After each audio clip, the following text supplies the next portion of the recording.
Harvest Days are our annual get-together and brings together researchers from across the ASSR, so from 7 different disciplines and 4 departments. Now we decided to focus on our home city. And so this also means that we really speak to our relationship with people in the city, with organizations in the city. And so it was an occasion for us to showcase and also reflect upon the many collaborations we have with stakeholders in Amsterdam.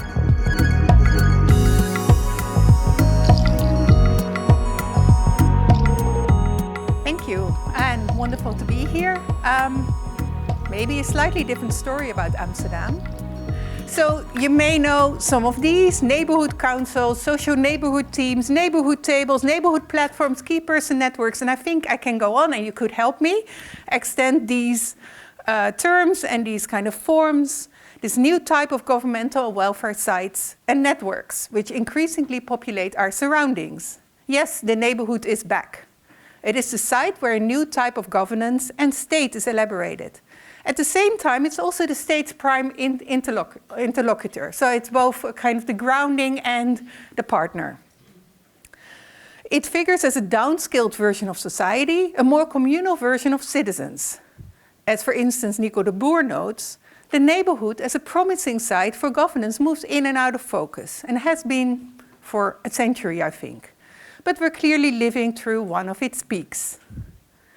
However, I want to argue it's not just a seesaw. There's more at stake. All these platforms, teams, and councils embody attempts to craft a new political reality. They do so through concrete actions. They provide a meeting platform for neighbors, create interlocutors for policy and politicians, or provide a way to tap into social networks and energies that can be harnessed to buttress a leaner welfare state. But they also act through what I'm starting to think of as imagination work. So,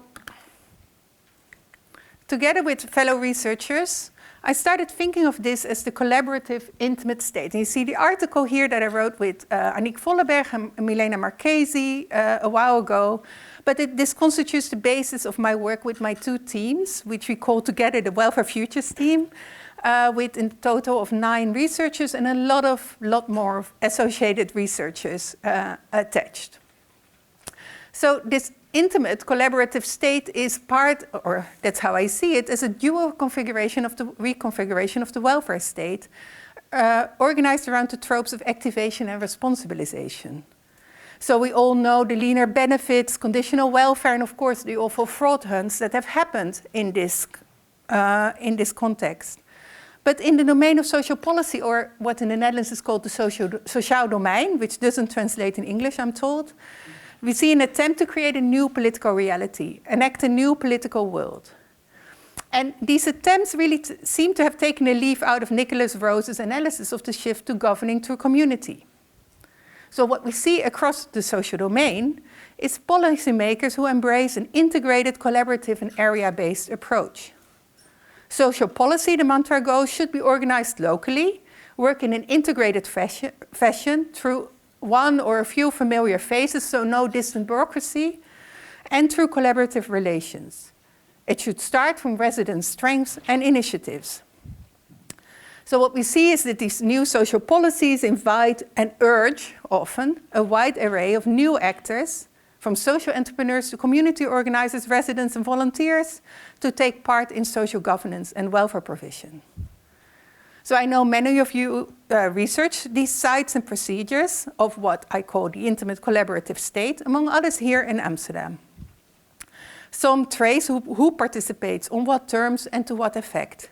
Nanke Verloo, for instance, notes that participation procedures that are meant to include residents in decision-making often end up ignoring people. I want to direct our attention away from what these sites and procedures do, whom they include, and on what terms, to the imagination work that they do. I argue that they also work to make the collaborative intimate state thinkable and real, or they try to do so. Now, this is a very new line of thought. I didn't want to repeat my inaugural lecture, so if it's a bit loose, bear with me. And I'm very happy to hear thoughts on this. So To clarify what I want to get at, I want to take a step back, quite a while back, to Benedict Anderson's imagined communities. So Anderson's masterpiece is sometimes flattened to say, oh, the nation is a political imagined community and that's it, and there is critique of that as kind of boring. But I think that doesn't do justice to the brilliance of his argument. So Anderson treats us to a world-spanning narration that traces the rise of the nation as the primary form of political community. In a dazzling way, he tells us how ecclesial empires were waning while there was the rise of print capitalism that bolstered vernacular languages over religious ones like Latin, and then this solidified into national languages, creating a kind of national space for the emergence of a national consciousness. Anderson then moves to the frustrated bureaucratic pilgrimages that induced Latin American elites to identify with their administrative domains and with subjugated populations against imperial Spain. And we see then the outcome of Latin American nations. He further describes how the nation form became modular, even obligatory internationally, of course, and naturalized as a political horizon. So what I take from Anderson, besides awe, is the link between technologies, administrative structures, and what we might call imagination work. Anderson shows how the nation first becomes thinkable and in times becomes experienced as real through confirmation in everyday encounters. So he cites the example of newspapers, people carrying national newspapers around, seeing others reading those newspapers and imagining themselves part of this very particular national community. Now, until the rise of commercial TV and then, of course, internet and so on, the 8 o'clock news served a very similar function. For the older ones among us, you wouldn't call anyone at 8 o'clock because everybody was watching the same news. So nations are not just imagined.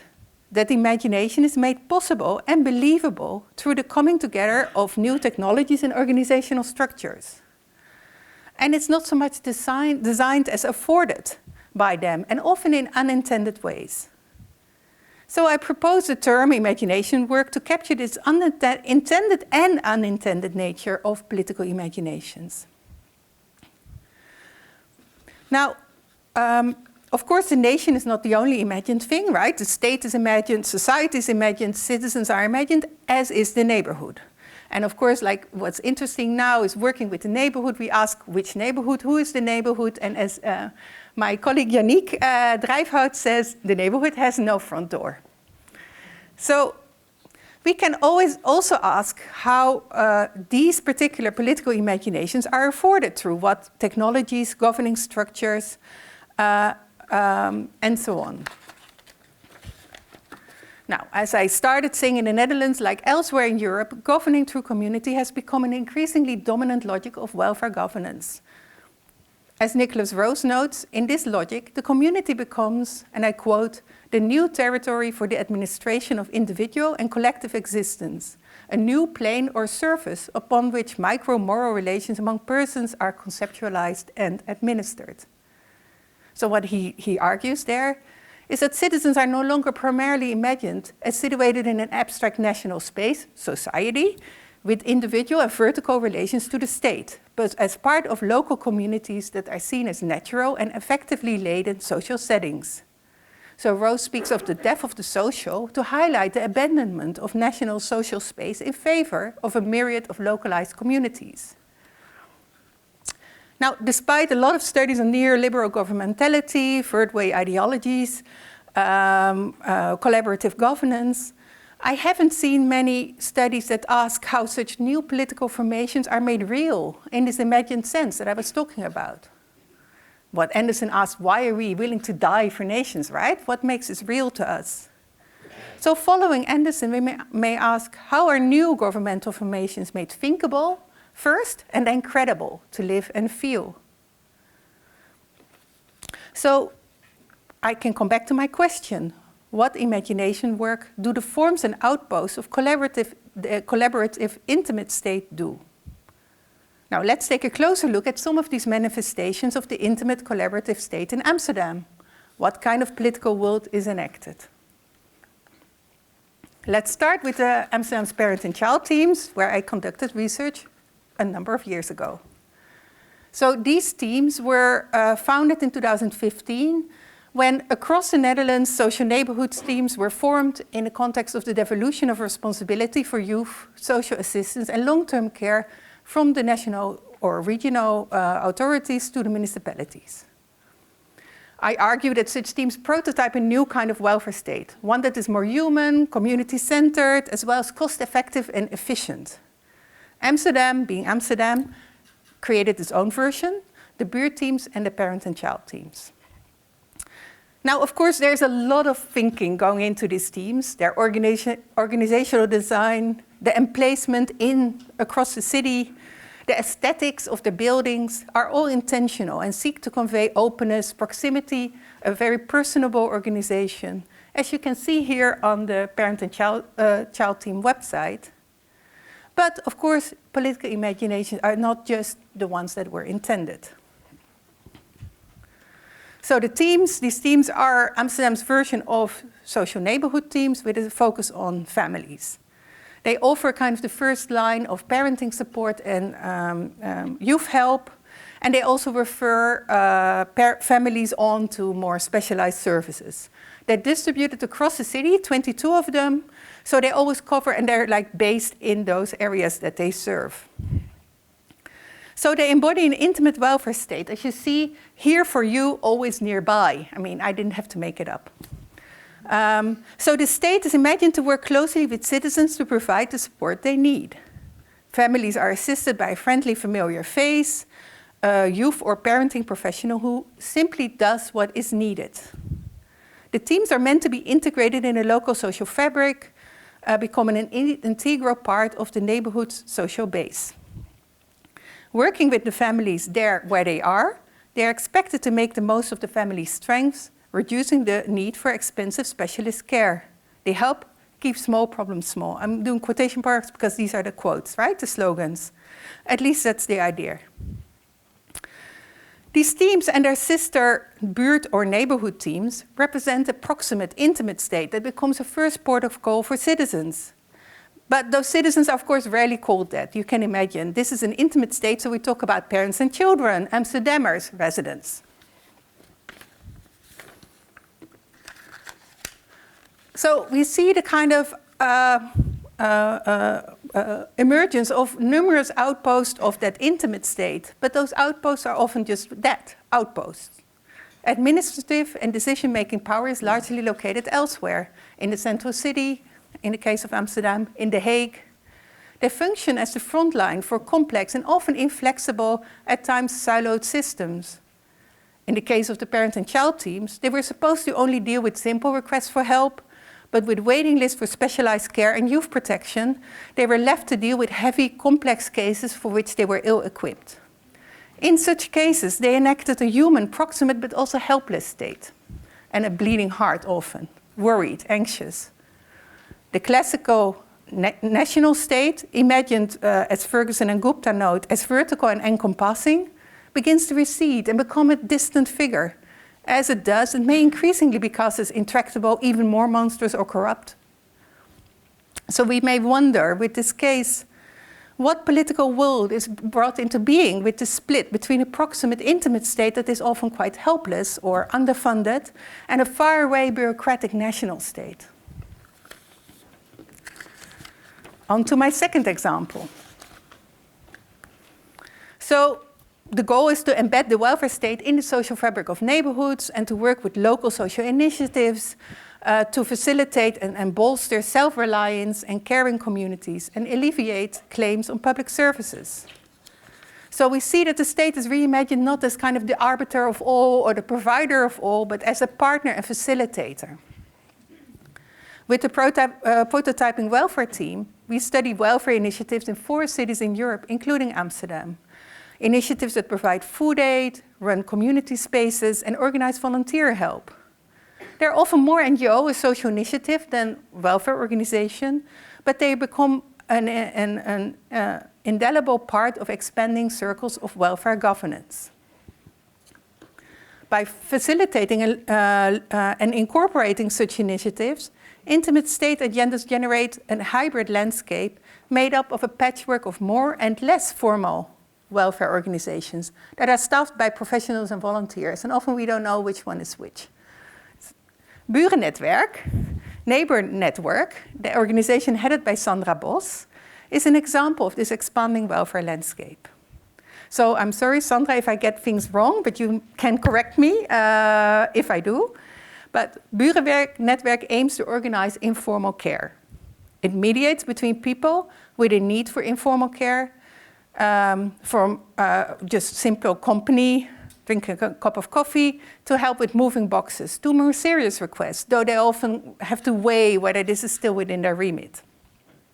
And there are no cleaning jobs, that's also what I learned, no cleaning. They do so, as you see here, in the register of neighborliness, admonishing people who visit the website to come out of your bubble. It's not here, but it's on the site, and enrich your life. A large share of the help requests, however, come through formal care providers like Cordaan, who also help fund the organization.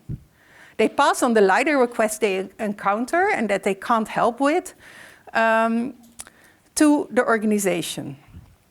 So the website is geared to young professionals. I mean, you can probably see the aesthetics, right? And the way it addresses you, who want to do something for their fellow Amsterdammers. Through Burennetwerk, you can become a good neighbor. That's the official term. These are examples of what Andrea Mühlebach calls ethical citizenship, which she argues increasingly edges out social citizenship of the rights, social rights, the state, etc. So the feel-good rhetoric of neighborliness is enthusiastically embraced, I learned, by the small and very friendly and close-knit Burennetwerk team headed by Sandra. Yet, much of the effort is actually directed towards shielding volunteers from being overburdened and overasked to strict limits on involvement. No more than 2 hours every 2 weeks and no sharing of personal phone numbers. I mean, you may do so later on, but initially, please don't. Here, neighborliness is mobilized to support an increasingly lean and efficient welfare system that has little capacity for the interpersonal contact or everyday tasks that are also needed. It serves to attract volunteers, even as the organization protects them from excessive demands by mediating interactions very much through the platform and through the organization and keeping them very casual. Burennetwerk and similar platforms are a crucial part of the shift to governing through community, where the state becomes one of the partners, as I said, and which seeks to stimulate the self-caring community. So you see here something happening, that there is a community imagination. At the same time, there's a very sophisticated organization that actually helps make that work. Its warm invocation of neighborliness goes together with an under-resourced, stretched, and often disappointing proximate welfare state that they try to make up for. Now, to my last example, collaborative urban policy. Collaborative models have become standard fare across the Netherlands, particularly in urban social policy.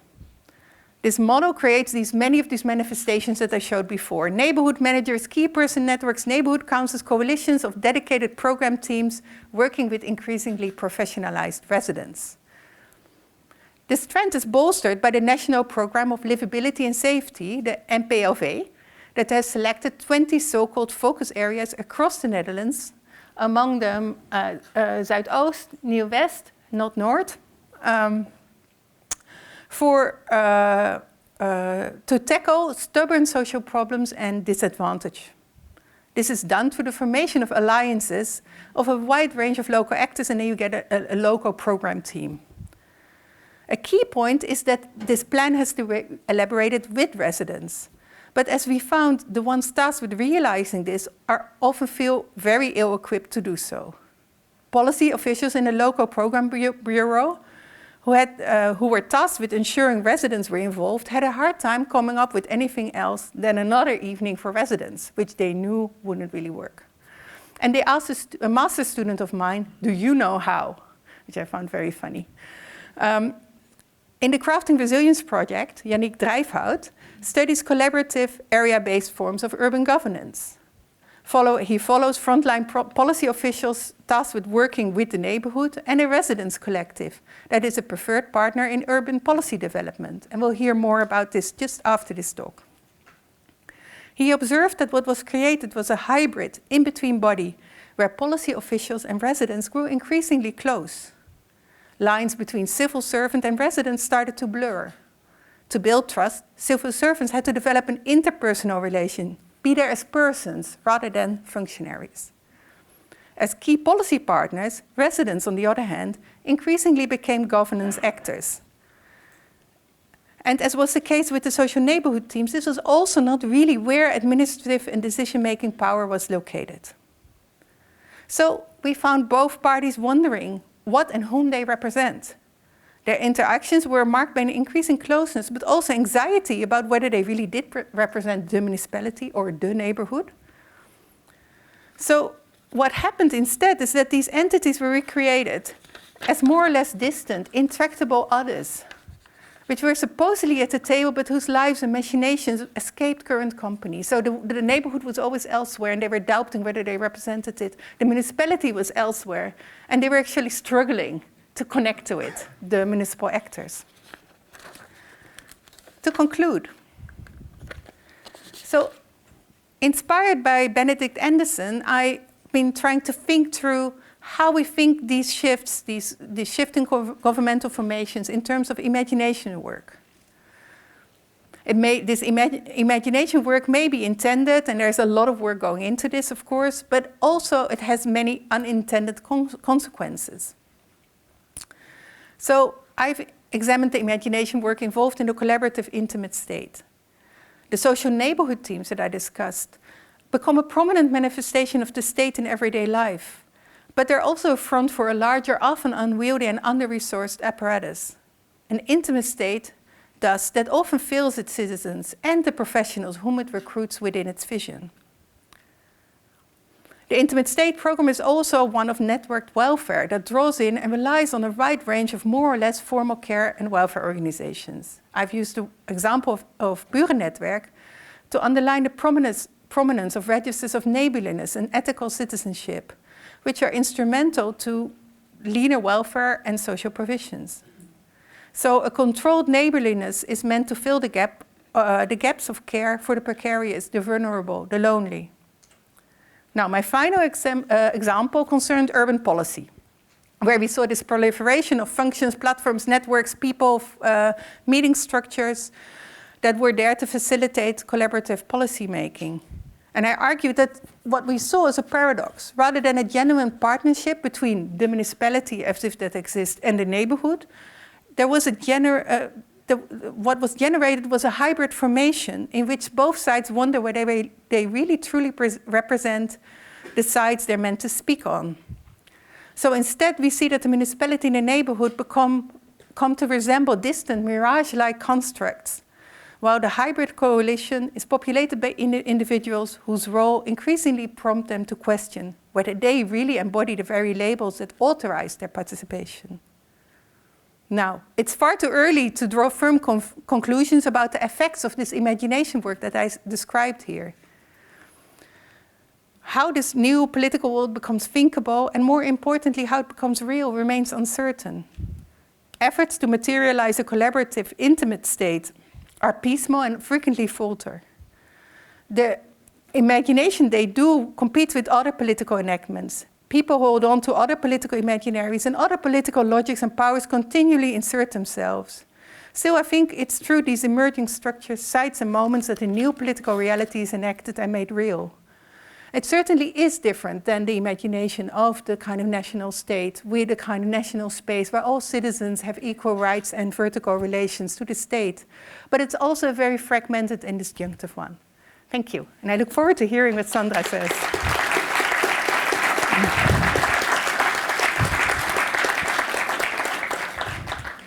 So first, Sandra, any misrepresentations of Burennetwerk?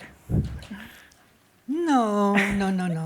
No, it's not, because Burennetwerk, it seems maybe very easy and clear, but there are a lot of levels into it.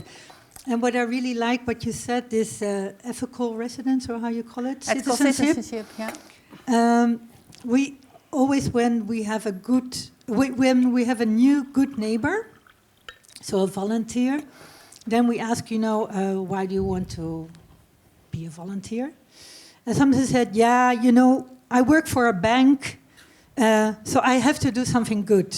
So it's like a bit like an excuse.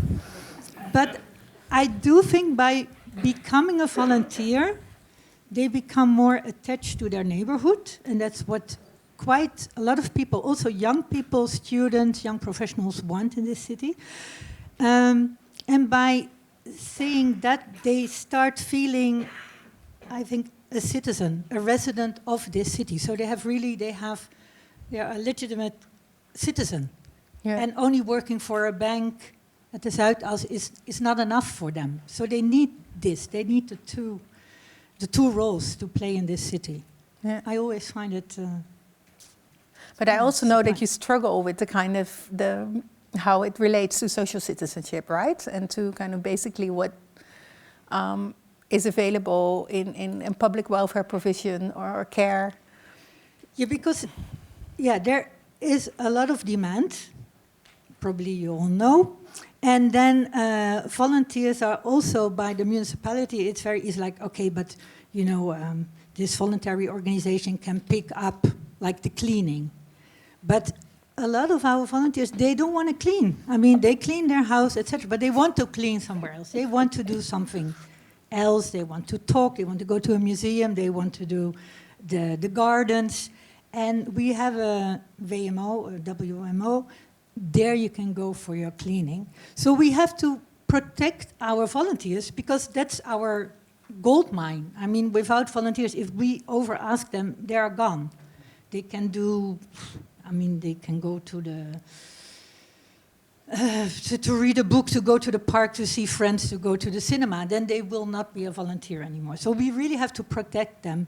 But we do see, and sometimes we try also to ask them extra things, or people who ask a little bit more care, and not only every 2 weeks, but every week. And we do the first match, and after the first match, it's up to them. So if they want to have coffee together every day, fine with us. We don't have to know. It's nice if we know, but it's up to them. So, we are just one moment, one match in this whole system of collaborative government and caring communities. And how do you see? Can you say something, because you very well kind of, I think, advertise yourself, or you have a very hip and nice aesthetic. You lean on neighborliness. So I thought it was kind of funny that most of the work is actually also kind of containing that neighborliness. So it's not that nice if it's your real neighbor, because then you actually can't negotiate that help or that relation. I also understood that you advise, don't give your phone number immediately. So how do you feel about the trope of neighborliness, and at the same time the kind of dilemma that you sketch already about protecting your volunteers, right? And also feeling that you have to kind of push back against a formal care dumping kind of a lot of formal care duties on you? Mm-hmm. Yeah, we try to match within a neighborhood, so that we also, we haven't done research and it's quite hard to do it, but so that we can say, okay, we help growing the social cohesion, but we don't know. But what we do want is that people not only help this elderly person or also young people somewhere in the neighborhood, but that they start thinking that they also have a neighbor next door. So they start maybe with the neighbor some streets away, but that they also start looking for their neighbor maybe next door, and they have the guts to ring the bell. So it's also to make people conscious that in a city like Amsterdam you have neighbors, and they sometimes have some demands, and you can help. Yeah. And then you start maybe through us, but in the end I hope that everybody will do it without us. Yeah. And then, you say again with pushing back, we work a lot with the formal care organizations. Yeah, and we have more than 2,000 volunteers, but it's a lot, but it's also only 2,000 volunteers. And the demand is much higher. So sometimes also towards the municipality, we have to say, yeah, but this is not voluntary work. I mean, it's nice if it could be, because it's much cheaper, and volunteers spend much more time at someone's houses than a professional. And you can call them sometimes even at night if it's necessary. But yeah, they also have limited time. Yeah. Can you say something about your role as an organization if you reflect on this? I mean, I know you're also an academic and a director of this organization. So for a lot of these organizations, there's a dilemma, because there is clearly a kind of changing welfare state that becomes leaner in many ways. That also says, well, people have to do more themselves. So there is this kind of activation, responsibilization as a leading dynamic. And that's also why organizations like yours are so important. So how do you navigate that, or how do you reflect on that? Yeah, I find it a very interesting time to direct one of these organizations, and also to see the municipality, I think, also struggling with their role. For example, since this year, there is this, how you translate, social funding. There's like a renewing of this social funding scheme. So now we get some subsidies for 6 years, which is very nice, first time. But now the municipality want to be our partner. They say, no, but now we have a partnership. And every time I ask, but how do you see this partnership? Because I need your money, and I have to do, and I have, at the end of the year, I have to tell them, accountability for finance and for content, etc. And they demand a lot of time of me, but also other organizations, to design with them their role as a partner in this. And I think, I want your money. You can give me some rules, because you want to divide the city in certain domains, etc. That's it. I think, as with all the formal and informal care organizations, we pick up the initiatives. We divide who is, going to that resident, etc. And the municipality, there are examples, but they want to be close by, but they are not. And maybe they don't have to. And I do think, because municipality, there are many, I think there are, how many? No, a lot of civil servants in Amsterdam, I don't know exactly, but thousands. And I know when I worked at the Amsterdam University of Applied Science, also research was done between the difference between like civil servants in the front row in the neighborhoods, but also the one here at the Stopra, checking finance, etc. And there you see a huge difference. And of course, these civil servants who are working in the neighborhoods, they can make a difference. But often they want to collaborate with us, and we have other interests and other needs. And that maybe it's still going on, this development, but often I think, you are more in the way. Can you give a concrete example of that? I find it very interesting. So they try to do this networked welfare, they create this kind of dense networked welfare locally so that...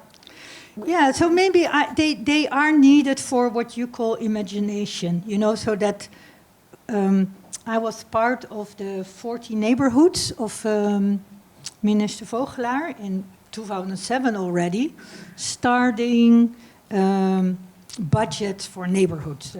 There were millions just for these neighborhoods. And I think that created like a way, okay, we can do it the power has to back to the residents, or going back to the neighborhoods. But now I think these neighborhoods are they were there before this change in governmental policy and urban policy. So they were there already, and neighbors were already quite active. And now all of a sudden it has become an urban policy. Yeah. From national government, but also our own municipality. And I think they have quite, good reasons. I mean, I do understand their movement, but sometimes they take over. They take over really successful initiatives. They want to get involved. And then sometimes they take the power out of it. And sometimes what we do need are, for example, neighborhood budgets. That really works well.